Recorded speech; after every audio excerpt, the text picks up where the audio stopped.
Here's a fun fact for you. Up until this point, I've recorded absolutely everything on my phone. I've got a new camera today, so be sure to give me some feedback. Let me know how it is on your end. I'm always asked for my backstory, so I figured I'd take a minute to explain. I didn't play sports as a kid. I did enjoy doing the 20-minute workout in front of the TV, kind of when I was in elementary school in grade 9 and grade 10. But then life gets busy and you're young, and who has time for exercise? So exercise wasn't a huge part of my life until I turned 35.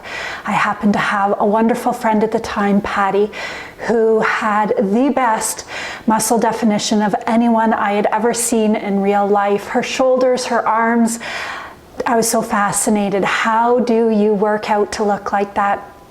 So she took me with her to the gym, a Good Life Fitness Club, lots of group classes. We did a day where we tested a bunch of different classes out. But let me tell you, this girl is not coordinated. I am not a dancer. I am not a cardio fan. So a lot of the classes didn't resonate with me. Then we experienced pump class. Funny enough, I'm wearing that shirt today. Pump class was all about group weightlifting. It was endurance-based, but it was a great foundation for me to experiment and learn. But it lit a fire inside of me, and I wanted to learn more. So I eventually left the pump class and headed out onto the gym floor. I figured success leaves clues, and so I wanted to train alongside all of the bodybuilders, the really big guys, and watch how they were working out and work out like them so I could build muscle too. So I spent a lot of years experimenting with different training protocols, learning a lot of self-taught nutrition, all of the rest of it. Then I was blessed with a second super important person in my life. It was my CEO at the time. So he had watched this fitness growth, and he sat me down one day and said to me, "Cheryl, what are you going to do with this fitness stuff? If you're interested, I will support you in anything you'd like to do." So 2014, I decided to pursue my personal training certificate. Yes, I am a certified personal trainer here in Ontario, Canada, where I reside. I did it mostly as just a way to challenge myself, to see if I could do this, and I did. I'm certified, but I never practiced it as a profession. I took all of the knowledge, internalized it, used it in my workouts, shared it with friends, and that was it. March 18th, 2020 was the last day that I worked out in a gym here in Ontario. The pandemic hit, everything was shut down. We had no idea how long that shutdown was going to last. So thankfully, I had a friend that I could borrow a few kettlebells from and a few dumbbells. Everything was outrageously priced on the internet at that time, so I didn't order any equipment. I just borrowed what I could and made the most of it. Because we were mostly bored during that time, I went onto my Instagram page and I started posting some workouts. It filled some boredom for me. It was a good personal challenge to see if I could grow a following. There was good engagement, so maybe I was helping to inspire someone to move at home, just do whatever you could. So my Instagram page grew during that period, and then it was probably late summer of that year. I had a elementary school friend reach out to me, DM'd me and said, "You need to get on YouTube." The idea scared the absolute crap out of me, but October 2020, I started a YouTube channel, and here we are. I'm self-taught and everything. I've had some important people along the way help and encourage and advise me, but I've done all of this on my own, so I'm super proud of it. And so the intention was to bring home dumbbell workouts to you. I know how to write a good program. I know how to hypertrophy-based programs is my goal, building muscle. Of course, Every big muscle is also going to be a strong muscle. So I do believe for the general population, a hypertrophy-based program is also going to build strength, bone density, all of those great things as we're aging. But that was my motivation. That's my passion. Not a strength-based program per se, hypertrophy-based. So I offered a bunch of different kinds of workouts and workout programs. I did body part splits at one time. My workouts were as long as 45 minutes at one time. There was zero pickup, unfortunately. That was the way I was training at the time, but I was not getting good engagement, and heck, this is a heck of a lot of work to not have engagement, so I said, scrap that. What are people's biggest personal challenge? And I think it comes down to time. I don't have the time. Sometimes I think that's used as an excuse, but regardless, that's what people's feedback was. So I developed the 20-minute workout program. Funny enough, that's where I started, right? Doing the 20-minute workout at home. In order to get enough exercise volume, there were 5 workouts a week, 20 minutes a day, pick and choose. I offered a playlist for a period, but for many months offered these 20-minute workouts 5 times a week. That is super, super tough to keep up with because I have a full-time career outside of fitness. I have a day job. Thankfully, the pandemic has kept me working from home, which means, you know, it's now heading up to my lunchtime, and so I can record this with you, but I'm still working my day job.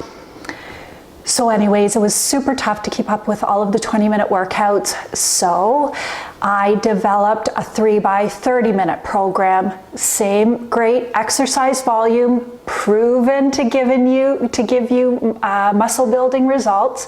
In a 30-minute format. So I expanded. There's a warm-up included as well as a cool-down stretch at the end.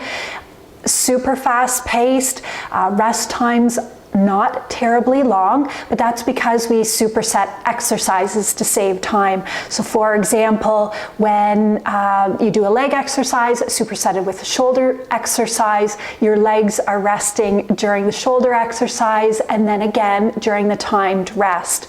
So it is an adequate amount of rest for a hypertrophy-based program. That's the advantage of supersets.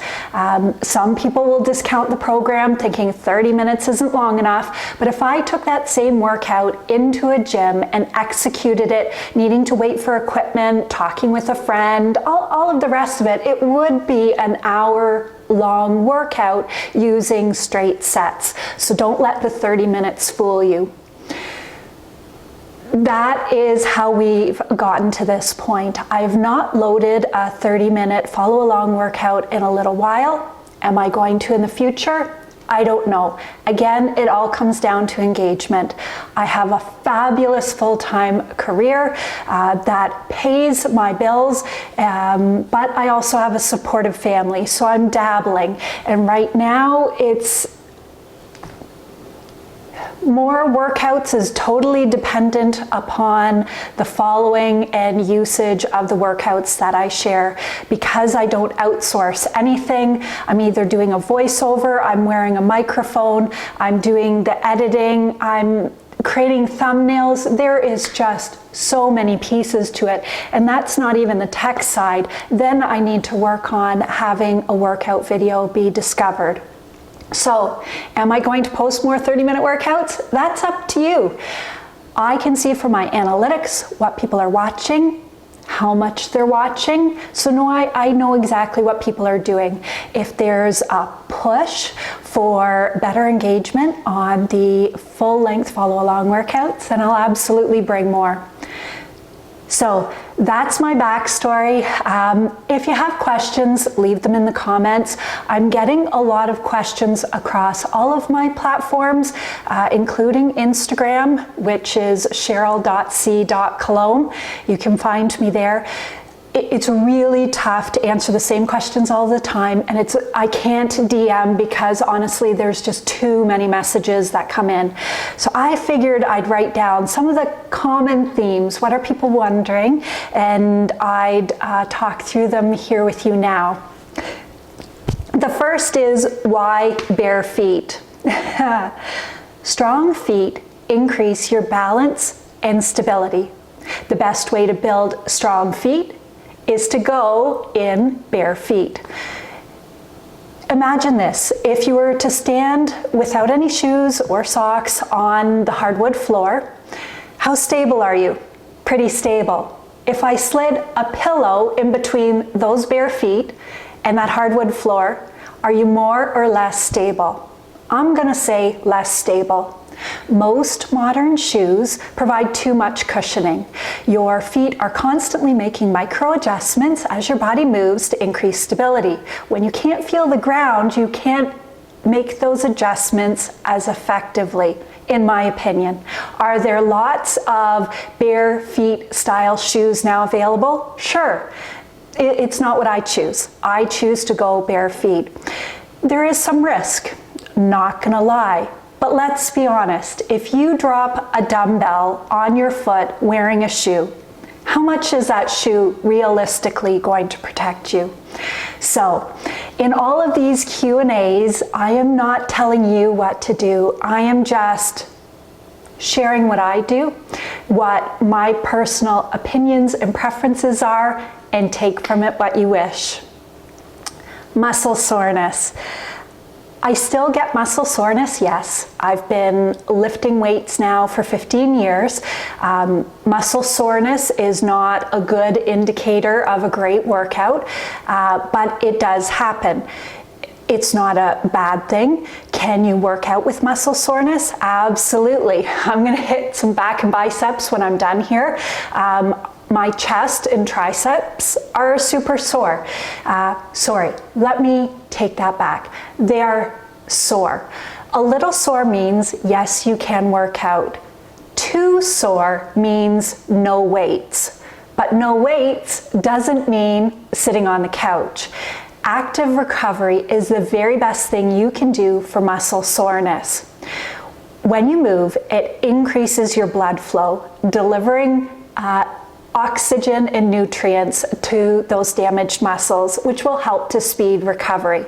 So what you really need to do is go out for a brisk walk, get all those bits and pieces moving, and that will increase blood flow and help for your muscles to feel better immediately, as well as heal faster for your next workout. So yes, you can work out with a little muscle soreness. Too sore, listen to your body. Do some form of movement that doesn't involve weights. Oh, and by the way, the more consistent you are, the less muscle soreness you will have. A lot of times it's simply just an adjustment from being inactive to active. So be patient with your body, but do listen to it because your body is constantly giving you feedback, but don't let it stop you from being active, and this is meant to encourage you to continue to be more consistent in the future.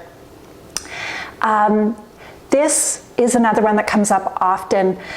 I've been working hard for 10 weeks on my legs, chasing progressive overload. I pulled my jeans on and they feel tight and they're hard to button. Is it possible that I gained that much muscle in 10 weeks' time? For a young woman doing everything right, training's right, sleep is fantastic, nutrition is bang on, they can expect to gain 1 to 2 pounds of muscle per month. That gets harder to do as you get older, and that's doing everything perfectly right. Most of my audience is going to be 35 plus, so you're in that phase where you have changing hormones, you have so many life commitments that sometimes you're not able to be as consistent. So I think realistically, gaining 1 or 2 pounds in 10 weeks might be possible, but here's the secret. Listen to the words. Jeans are tight, hard to button. Button is the belly, not the legs. So I hate to break the bad news, but very often in that situation, no, you've not gained a massive amount of muscle in a few months' time. What you've done is increased body fat, which is making your clothes feel tighter. It's a story not many people want to hear, but I have no reason to sugarcoat anything and feed you BS. I'm going to try really hard not to swear. I do swear occasionally, but I have no motivation to feed you BS because I don't have anything to sell you. My workout programs are free. I don't have a nutrition plan to sell you, so this is just me straight up. Next one, cardio. Do you do cardio? I believe in daily movement. That's super important. So for me, I walk briskly 30 minutes every day outside, regardless of the weather, no excuses, period. Couple of reasons: helps with muscle recovery. Being outside in nature improves my mental health. I am getting in close to my 10,000 step count that is desirable. It just so many good things. So that is a non-negotiable for me. I do my weight training program, and then for specific cardio, cardio is important for heart and lung health, but it is not essential for weight management. So cardio, unfortunately, is a piece of the puzzle for me that when things go sideways, it doesn't get done.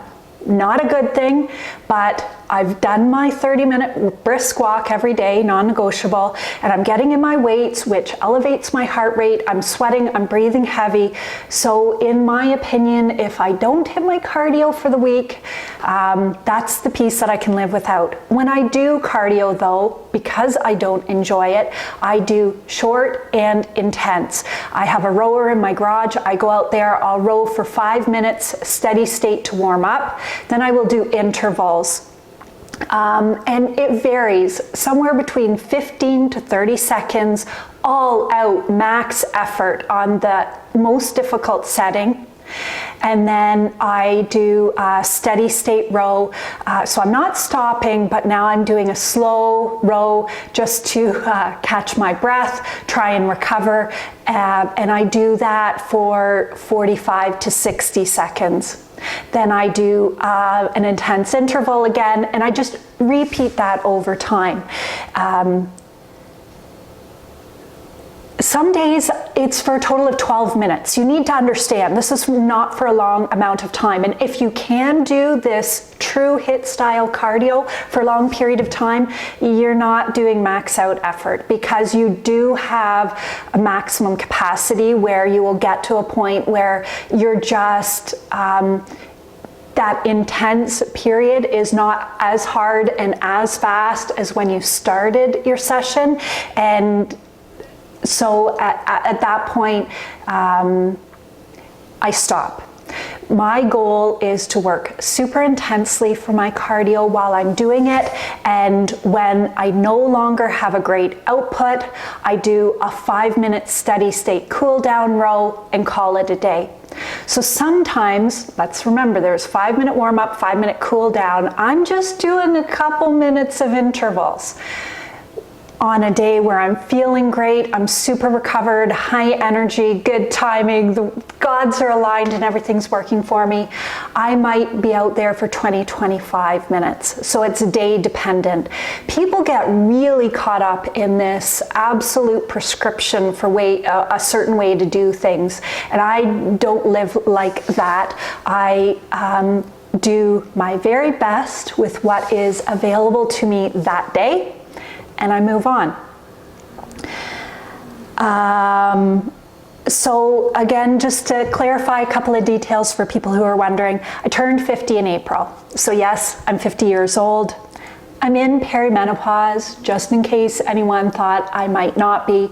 No, I have not transitioned fully. I hear lots of comments about what I might be able to expect these next few years. I'm not afraid of any of it, and I'm not going to change a thing about what I'm doing. Just going to motor along and share with you, I guess, my journey if we continue on with these sessions. And no, I'm not on any HRT. I'm not against it, but I don't have any symptoms that are unmanageable. So I do believe it has a place for certain individuals. So I don't judge anyone, but for those who ask, I'm not currently taking any HRT, and I don't have any plans to at this point. So here's where I'm going to wrap up. There's a ton of new subscribers, but as I said, I can see what you're viewing, and lots of you aren't doing the full-length follow-along workouts. So I'd love to know why you're here, what you'd like to get out of this relationship. Maybe it's me sitting here talking, maybe it's not, I don't know. But I cannot respond to everyone. Unfortunately, there's too many, but I do read as many comments as I can. So if you drop something underneath this video, I'll read it, and it'll either drive content for future videos, or I'll just know what to deliver you in the future. So as I said, this is a work from home day for me. I started recording at about 11 o'clock. I tend to take an early lunch when I work from home. I do my workout at roughly 11 o'clock, so that when I wrap up, it's lunchtime. I grab a quick lunch, which is in my kitchen right here, take it upstairs to my office and eat at my desk. It's the way I can work, make everything work for me. So I hope you've enjoyed this. You're pushing me out of my box and giving this a try, but I think heck, maybe it's what you're after. So be sure to leave a comment. See you soon. Have a great day. Cheers.